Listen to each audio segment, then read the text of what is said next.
do is they begin to believe that that's the way it is. That's the way it's always been. And they can't see the possibility of it being any different. Example, before April 1954, the common belief, the universal belief, because it had been tried again and again and again and people had failed, the belief was that man was not physically capable of breaking the 4-minute barrier, that he could not run a mile in less than 4 minutes. That was the belief on the planet. It had never been done. But here's what happened, ladies and gentlemen. Roger Bannister came along, and he broke the 4-minute barrier. Now here's what's significant about that. Since that time, up to this day, over 20,000 people have done it, including high school kids. What changed? 20,000 people, what changed? Here's what happened when they got on the track. They knew it had been done. And because they knew it had been done, there was a new belief about this barrier, about this goal that was unreachable. And those 20,000 people got in the race believing, knowing in their heart that someone had done it, that it's possible, that they could do it. And I'm saying that if you know anybody that had some goal, some dream, something they wanted to do, and they did it, then I'm saying that you know in your heart that if someone has done it, then you can do it. It's possible. And that if someone can make their dream become a reality, then it's possible that you can make your dream become reality. And so as you begin to look at where you want to go, beginning to embrace that, it's possible. I'm blessed and highly favored. I've got a lot going for me. I've got some good stuff in me. And it's possible that I can bring my greatness out here in the universe. That I can do what I want to do. It's possible I can write my own book. I got fired twice. Here's what I did. I had to think of something else. And so a guy suggested to me, he said, Les, why don't you run for office? I said, man, I never run for office. I've never known anything about how to operate in the political arena. I've heard encourage people to register to vote and get out to vote, but I don't know anything about politics. He said, neither do people who run for office all the time.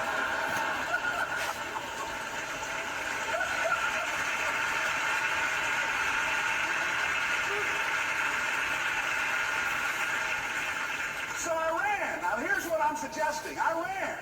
You got to do what you can, where you are, with what you have. I didn't have any money. I didn't know anything about the political process. I didn't even have any support. But here's what the guy told me. It's possible you can win. That's all I had. I was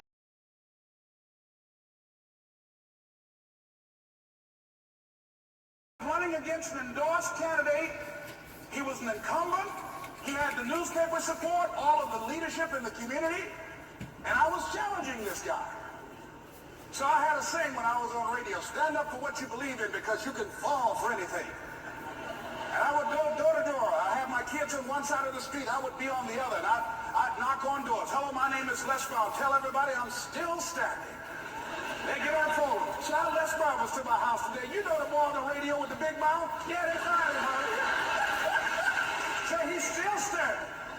See, I'm saying just keep moving. Don't start feeling sorry for yourself. Don't spend time blaming and talking about what happened to you. See, whatever you talk about, that's what you multiply and expand in your life experience. So don't talk about stuff unless you want it to keep on happening to you, all right? So I got in that kind of action.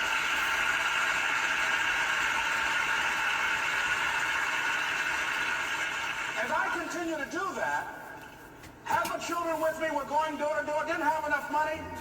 Eventually, we got close to the election and something happened that really surprised me.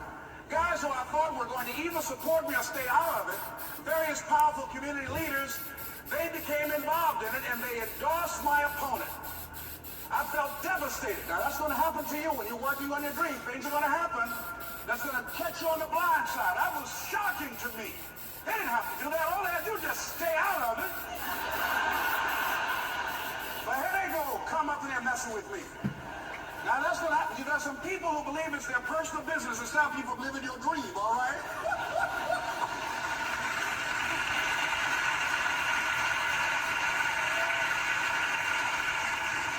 But I didn't deal with that. You want to make your dream come true, you got to stay focused. Some people rather get even than get ahead. Stay focused on where you want to go.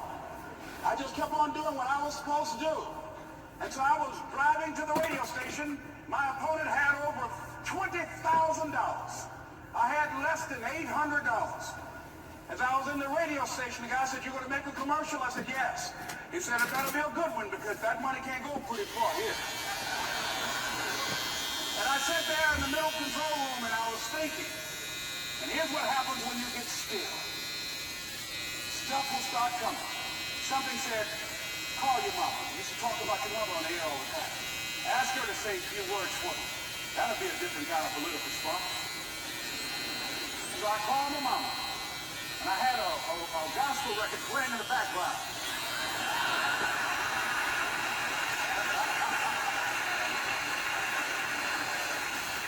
And then I had my mother say, "Hello, this is Mrs. Mamie Brown. When I raised my sons, I raised them to be good children. When they got out of hand, I beat them behind and made them go right. Please vote for my son. He's a good boy."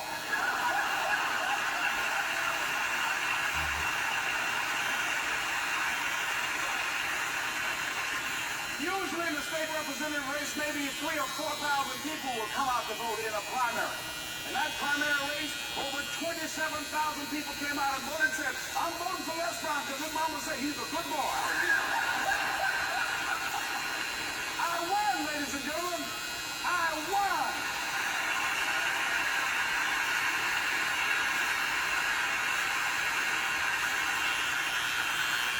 So you've got to be willing to stay focused, to be creative, to be relentless, because things are going to happen to you when you're working on your dream. When you get on track. I remember when I first got involved in speaking, one of the main things that speakers like to do is speak to a certain association that they have over 10,000 of their sales reps that come to this convention. And I was relentless. I kept saying, "It's possible. It's possible." See, what I wanted to let you know and set you up for, because you said it's possible, don't mean that you're not going to have any problems. That Murphy's Law ain't going to come and slap you side the head. Oh, Murphy's going to come visit you. He's waiting for some of y'all out in the parking lot. Oh, you say it's possible. Okay, it's possible. Good. Get up. Well, I was working. I kept saying, "It's possible." They got other speakers on this program. I can be on that program too. I kept selling myself. I got all fired up. And I was calling them every day. And the lady finally said, "Mr. Brown, I tell you what, we want you to come in and talk to our sales executives. You got the kind of fire and depth that they want that will motivate them. And let me tell you something else. We want you to bring your motivational tapes. You're going to need at least $50,000 worth of tapes." I said, "Is that right?" "Yes, because they want to keep that drive alive." I said, "All right."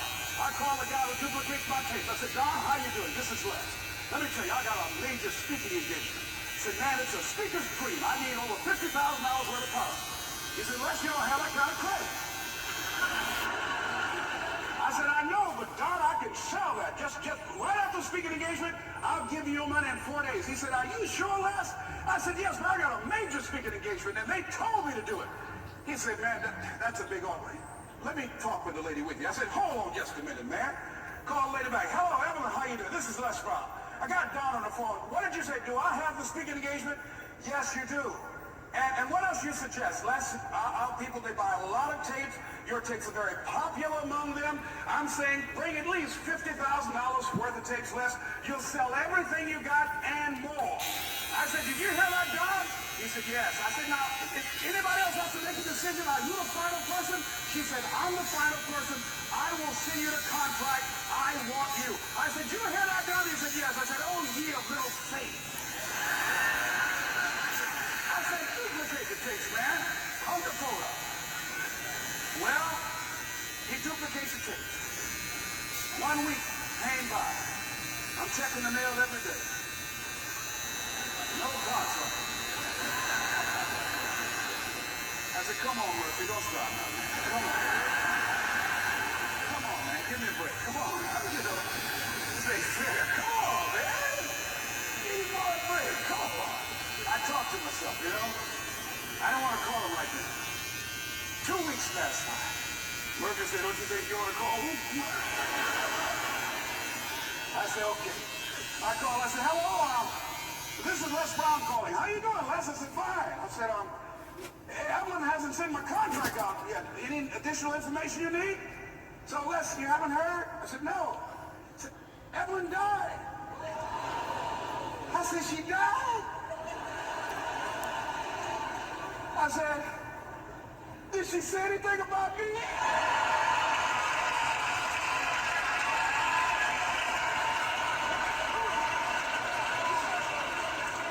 When I got home, I was so wiped out. And Murphy was in the house waiting on me. Murphy said, is it possible you want to listen to some of your tapes?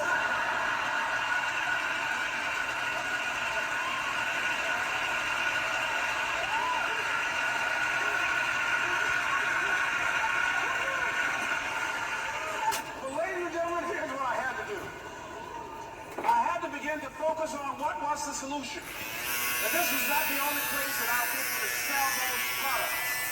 And as I began to challenge myself and got some help and support and some other input, I eventually did. It took longer, but it was challenging. So I was riding with a friend the other day, and I know this friend of mine who has been working on a job where she's been miserable for a long time.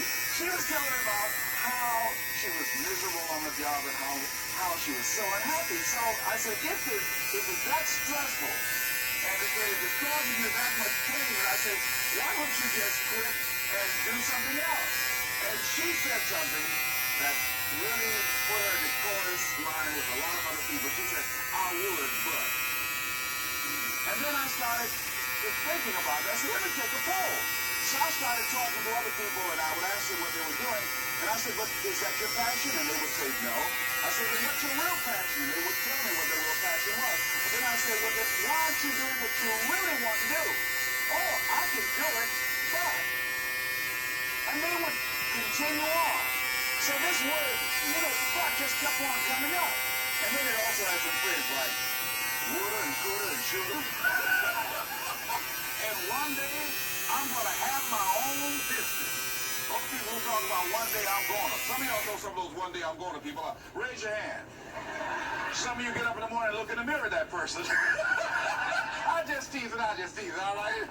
So, how is it that many times we block ourselves and we use these words almost like we're in a trance, like we're sleepwalking through life, that we find ways to cancel out our dreams? And I think that but is a dream killer. And a lot of things that we want to do, a lot of places we would like to go, a lot of things we would like to experience, and we just stop at but. And we build a case. In fact, I was reading something the other day that talked about but. It says but is an argument for our limitations. And when we argue for our limitations, we get to keep them. See, but will cause you to procrastinate. But will cause you to hide out behind fear.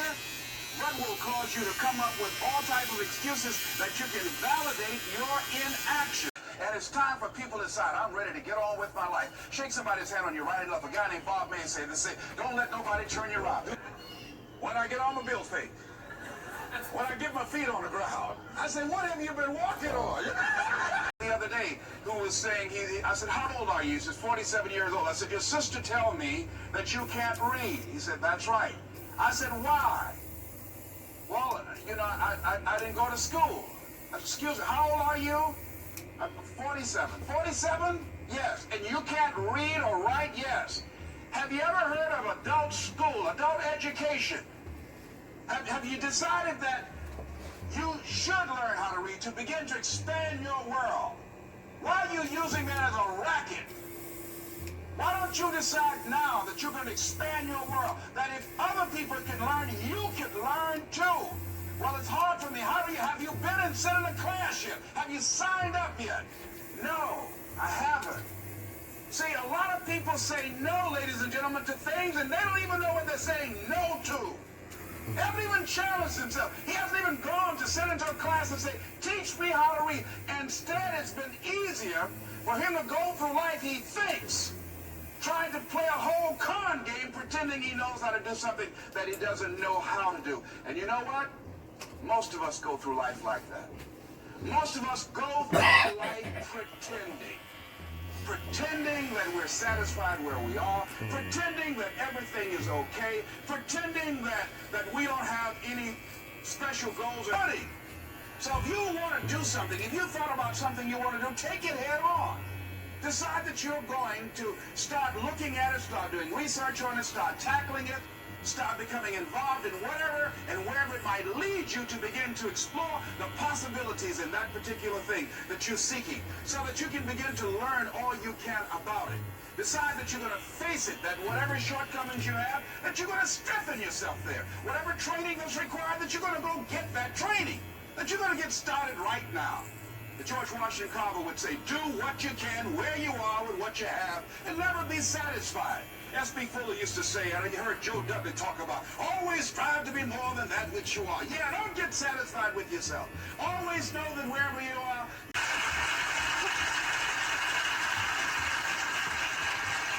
so who want to go through life picking up leftovers? You deserve much more than that. The leftovers is somebody has left you, so take it head on, begin to explore. Here's something else. Decide to do it now.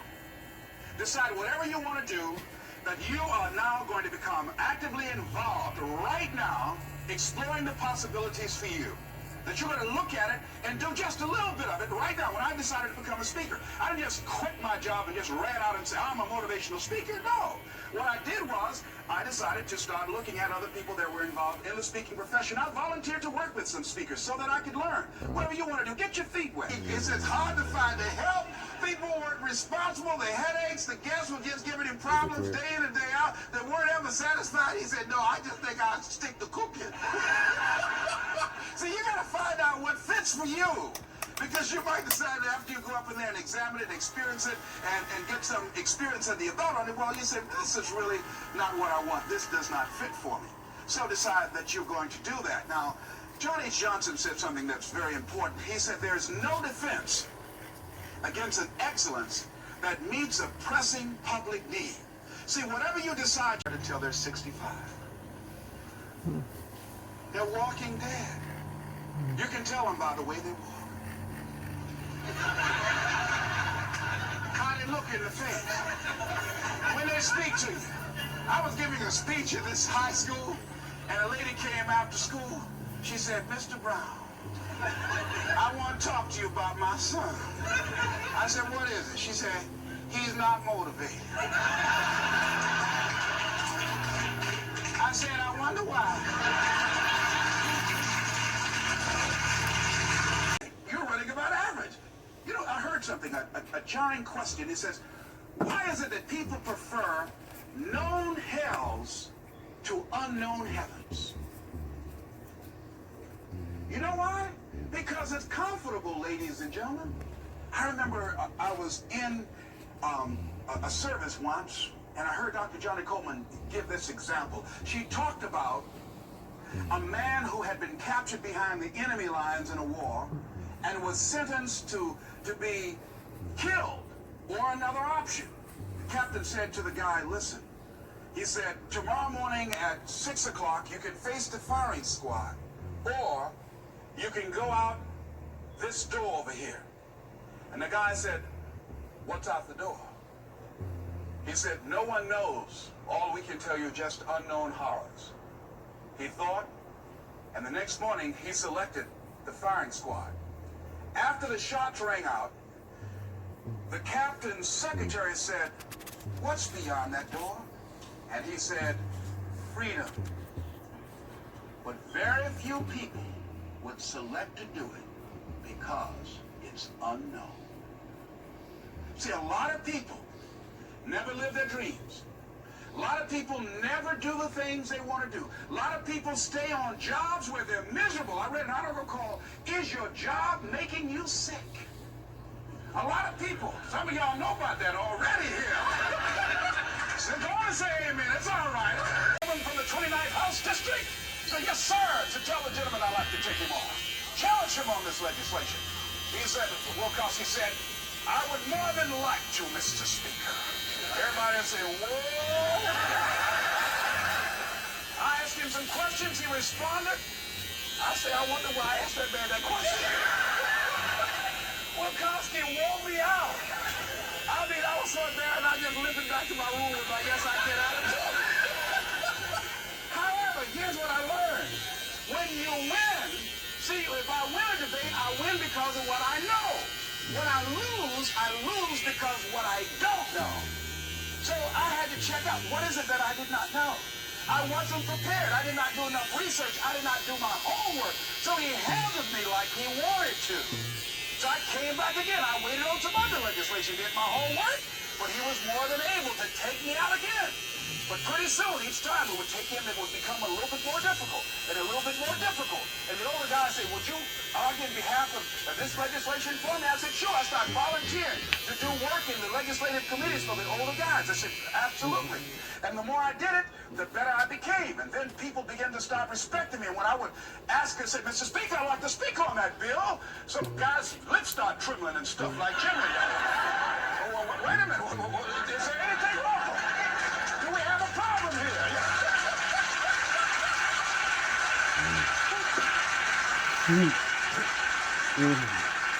But if I wasn't willing to be showing what it was, you can either live your dreams or live your fears. And I think the majority of people actually are not living their dreams, but are living their fears. So I want to ask, all of the things that they would really like to do is because of fear. Some people call fear false evidence or expectations appearing real. I'm reminded of the story of, I'm a person, my brother is a parachute. My twin brother is in the military, career man. I would love to jump out of the military. I'm scared, though. I mean, I really admire my brother. I would really love to be macho man like that. What are the things that you fear that's been keeping you from living your dream? That's been keeping you from doing some things that you would like to do? Just think about those things.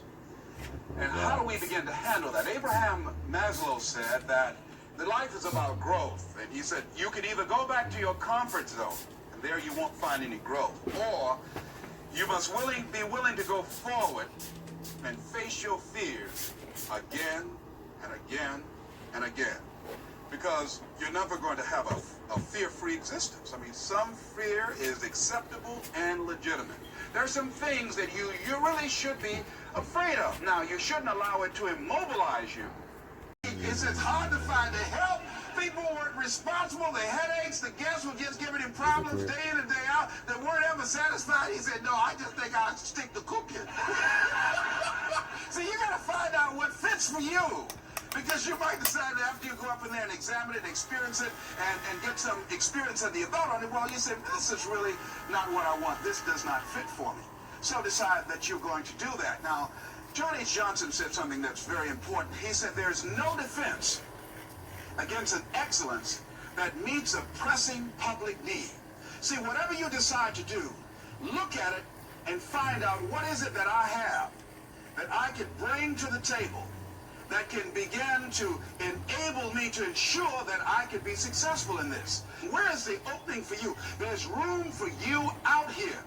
Out here in the arena called life, there's room for you to come out and live your dream. Don't allow Buck the other day, who was saying, I said, how old are you? He says, 47 years old. I said, your sister tell me that you can't read. He said, that's right. I said, why? Well, you know, I didn't go to school. Excuse me, how old are you? I'm 47. 47? Yes. And you can't read or write? Yes. Have you ever heard of adult school, adult education? Have you decided that you should learn how to read to begin to expand your world? Why are you using that as a racket? Why don't you decide now that you're going to expand your world? That if other people can learn, you can learn too.